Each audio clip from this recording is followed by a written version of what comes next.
yeah, so much of it was knowing, and for years, Vanessa, I had been gradually reducing my objects, knowing I was going to be back in a van. And so I had mentally already been preparing for that and had already reduced some things. So, when you downsized from home life Yes.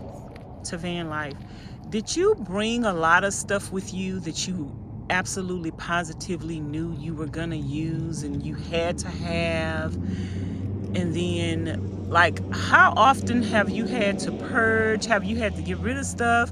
Did everything that you bring with you, is it still in your van? Was it a permanent fixture in your life, or Hmm.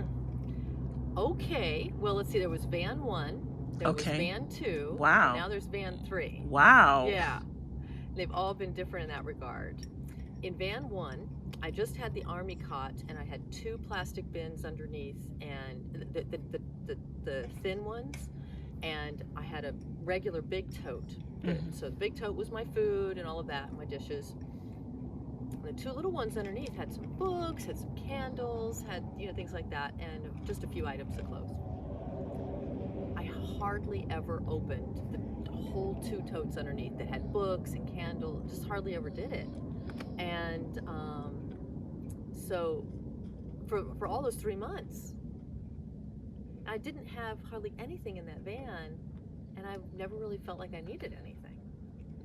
So somehow I went from learning that lesson that pretty much all I need is an army cot, a couple of things of clothes, and some food, um, to forgetting that lesson.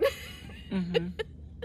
And now, I have a big cargo van that's jam packed under the bed with all kinds of things, um, all kinds of clothes that I'm probably never going to wear, all kinds of books I'm probably never going to read again.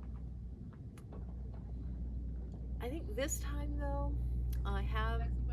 I let myself do that because I let go of so much when I let go of the house. Um, there's something about knowing I have the choice. I like knowing I have the choice. It's Mm-hmm. there if I want it. Even if I don't think I'm ever going to use it, I like knowing I have that choice. It takes some of the edge off. Okay. So that's what I'm letting myself do now. In my second van, the one in the middle, I brought a lot more clothes. The sentimental items like photos and diaries and things like that. That was really really hard to let go of. And what I brought with me, I didn't bring any diaries with me, um, but I brought some photos, just a handful, and mostly put them in digitized most things. But it's still nice to hold real photos. Some of those are with me. Yeah. Yeah. You were about to tell us about your in between vehicle. Oh, the in between vehicle. Um, yeah, and the in between vehicle. Um, I think this is where some of my anxiety still shows up around stuff. So, you know, being prepared for anything. I find yes, I have the confidence, I have the resources. We have a generous community here. There's always thrift shops. Somehow, there's something in there that says, still bring every possible, war Scenario. scenario. Like there's going to be some kind of apocalypse, and I'm going to be Yes. the last one here, right? Uh-huh. It's not going to happen. So in the second van, I brought a lot of warm clothes, a lot of cool clothes for summer, clothes for winter. I brought so many clothes. I brought so many boots. I was so afraid of being caught because I was in Vermont, for Yes. so many years. But out here, that's ridiculous. You don't need that at all. Yes. So I think, yeah, I'm learning. I've been learning what stuff means for me, and to trust more and let more go. So, when you first started van life, was any of your vans like not a high top? Right, right. They were both minivans. Okay. Yeah. So now you have a high top. How has that changed your life? Wow.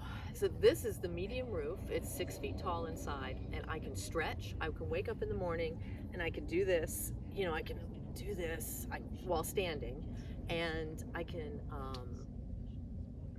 Standing up is better for my back, Okay. and I like the versatility. I can stand up now. So you can stand all the way I up can in the stand all medium the- roof? Yes, it's 6 feet. Okay. Yeah, I can because I'm only 5'6", and my husband can too. He's 6 feet. I love to say, if anybody has seen my videos on my own van tour that I did, I talk about liking to sit on the floor. Okay. It's better. It's just better. It's calmer. I don't ache when I sit on the floor. Yes. So that's going to happen in any size van. Mm-hmm. But what's really nice about this van is because it's longer than a minivan, that I can have the bed over there and have all this floor space. I can even lay on the floor if I want. You know, I can sit in different positions on the floor. I love being able to stand at my counter and turn to my right and work on something here and work on something here. So yeah, I like moving. I'm a mover. So it's nice to have all that space to move in. Okay. So one last question, and then I'm going to let you share whatever it is you want to share. So transitioning from the vans that you had before Yeah.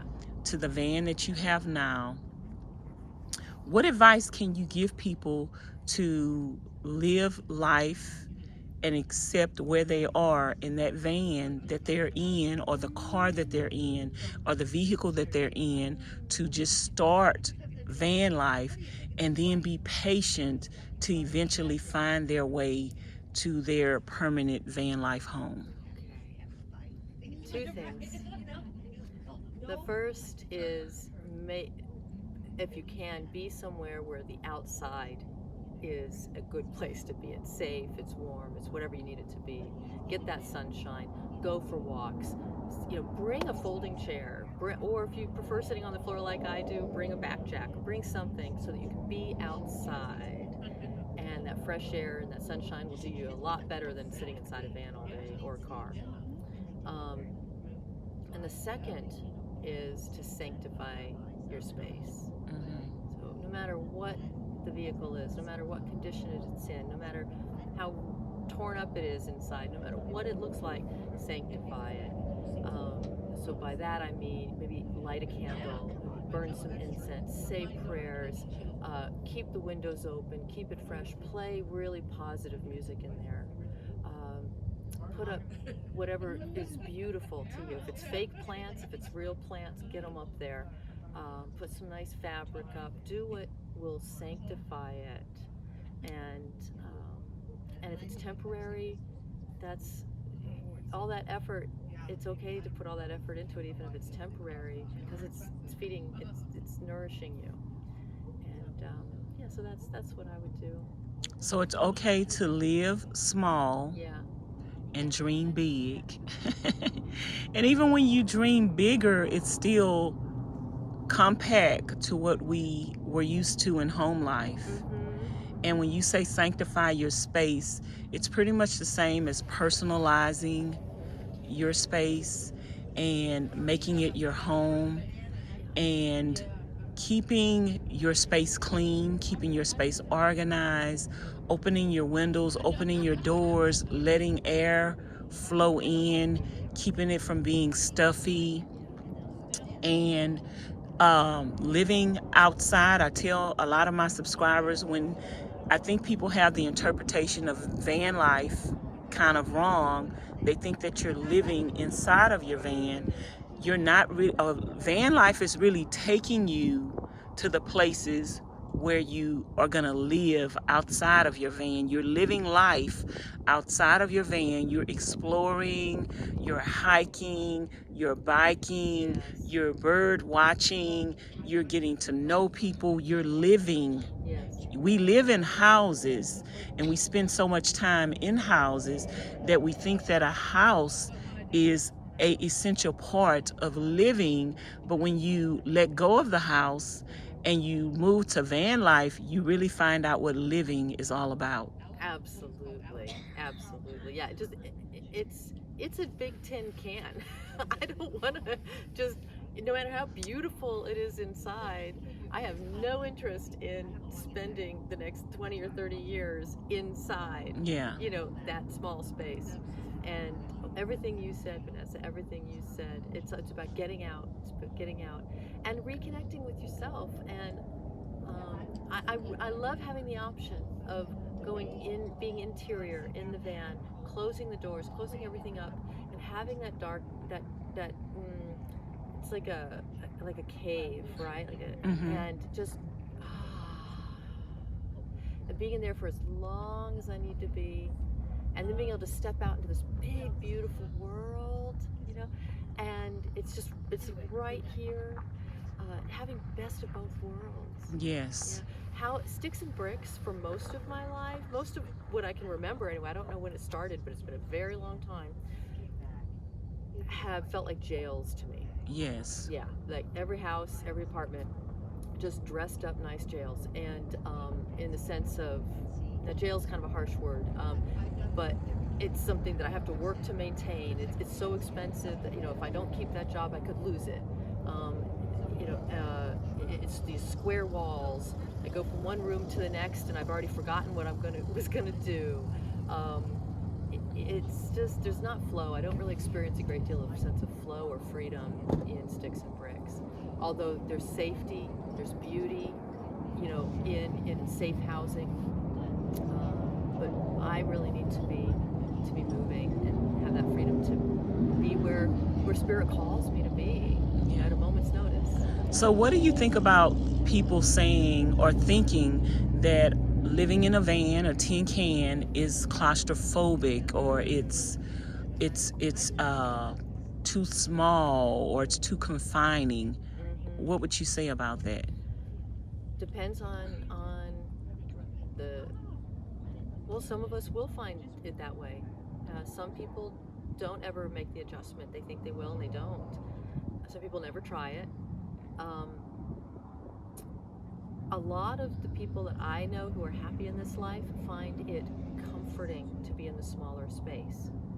And, you know, with my background, one of the things I've learned is that the vigilance can drop because there's less to keep track of. There's less in the field of vision to monitor, you know, and so many of us have PTSD. That being in a smaller space like this, that's of our own, where we have control over it, we're not having to monitor that whole environment. So I think everything just sort of calms down for a lot of us. I sleep better in my van than I do in a big room where there's all this space around me. Yeah, for sure. Give me a small. Okay, so the house was 1,800 square feet. Okay. When I first saw the house, went on my very first, you know, tour of the house before I bought it, there was a little closet. And the closet was about 10 feet long and maybe 4 feet wide and really short. Okay. Out of the whole house, I said to the realtor, I could sleep in there. Oh my goodness. Just like, okay. And I could rent all the other rooms out. Wow. So some of us just need small space. Yes. So some people are looking for smaller spaces and some people want the larger spaces. And with van life, you have small spaces and you have access to a world of a large space. Yeah, the whole world. Yes. Yes. So what is it that you do for a living, and how do you sustain yourself on the road? Yeah, great question, because we all do it in different ways, right? Well, this year, the way I'm doing it is I work remotely, and my husband does as well, so he's going to be able to join me a lot more this year. I am a coach for folks with autism, a life coach, and so any goals and dreams that person has, I'm there to cheerlead and support with coaching. I work for a company that gives me the freedom to do this remotely. I'm also a coach to stepmoms, especially stepmoms who are ready to take their, you know, empowerment to the next level, to create harmony within themselves and their family. And I am working on some products to support stepmoms as well. That's what I do. So is that very rewarding for you? Yeah, it is. It is. in both cases, it feels like turning experiences that I've had in my life that were painful into healings, into an opportunity to be on the positive side of it. So And that's amazing that you can do that while on the road. it is. I'm immensely grateful for that. Last year, the company I worked for changed their mind. They didn't want me to do that on the road. And so at the very last minute, they gave me a choice to keep the job or basically not keep the job. And I said, I'm leaving. This is for my mental health. And I didn't know what was next. They said, they said that when I came back, I would have a job there, but they couldn't guarantee what it would look like. And, but I needed to be with folks who really got that this is, I'm important too. And sometimes when people put your back up against the wall and make you choose, they really don't expect you not to choose what they wanted you to choose. So Yeah. I think that was a wake-up call to them that you did choose what you chose over what they were trying to get you to choose. And it probably made them realize how valuable you were to them. And did they try to work with you after that? No. No, they didn't. And it showed me my own strength to be able to sit there and say no to income and say yes To life. And living. Exactly, Vanessa. Exactly. And sometimes we have to choose less to get more out of life. To live more. Yes. And when we learn how to live with less, you needed the income, you thought you needed the income to survive, but now you realize that you didn't need all of that, and you also open yourself up to other opportunities that you wouldn't have even known about had you not made that choice. Right. There's also opening up to the mystery. Yeah. The mystery. And the mystery is holding so many of us. We step into it. It's a place of miracles. That is such a beautiful story. I really enjoy talking to you. I hope we be friends forever. Yeah, I do. I think it's inevitable. What would you like to tell us about your channel? What would you like to share with us today in closing? And what would you like people to know about you, your channel, and expectations, and just whatever? Well, the Blue Wonder Lady channel is my way of giving back to the van life community, because it was the videos that helped me really become a full-timer. I had been a part-timer, but really become a full-timer now. And it's also a way to connect and help build community. So I love it when people comment in the comment section, because I immediately respond back, and sometimes I meet people out on the road, and that's really fun, who've been commenting. But the main message of the Blue Wonder Lady channel is you can do it. Is really, you can do it if you do it in your way. Definitely we can copy other people to get ourselves started, but it will only last and it'll only be fulfilling if you let yourself do it in your own way eventually. And so I do believe that you can do it, and also to enjoy your journey. That's the other message of the channel, and to really bring in that joy. What is going to give you joy? Follow your heart. And it's a journey of ups and downs, and so the channel also covers how to navigate some of those, and I'm always excited to hear what viewers want me to talk about on the channel. Okay, so do you have other social medias besides YouTube that my subscribers can follow you on? Well, I have Facebook, and I have been told that I should have Instagram, so I'll probably be getting on Instagram, but right now it's primarily YouTube. So is it the same name on Facebook? Yes, Blue Wonder Lady. Yeah, okay. Blue Wonder Lady. And people ask, why are you called Blue Wonder Lady? Because it's the blue skies, right, and the sense of wonder that I need in my life to keep on going strong. That is awesome and amazing. And thank you for sharing your story with us today. You guys, if you have any questions for the Blue Wonder Lady, please leave them in the description box below or the comment bar below. All of her information to check out her channel is going to be in the description box below. And when you go check her out, let her know that Vanessa's Van Life Journey sent you. And again, if y'all have any questions for her, just ask the questions. She is going to be checking out the questions in the comments. And I appreciate you guys for tuning in today. I hope you enjoyed this interview. We are going to do a van tour. I know y'all be like, why you didn't do a van tour? Girl, it's coming. Hold your horses. Wait a minute, okay? So anyway, y'all, thank you. Don't forget to like, comment, share, and subscribe. Hit the notification bell to be notified each and every time I upload a new video. And I will talk to you guys later. Thanks for watching. Bye now. Bye.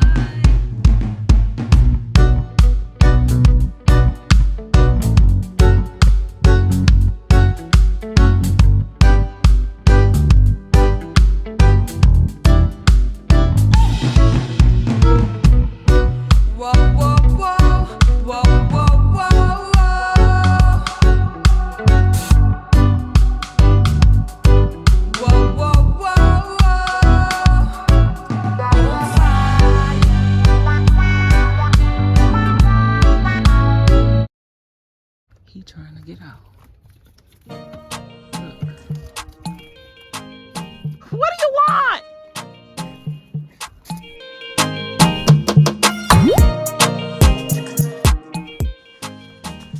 I could sit here all day, you guys. Beautiful.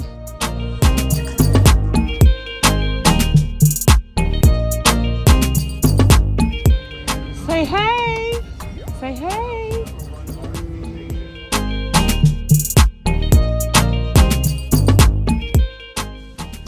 What you doing, Vanessa? Watching God.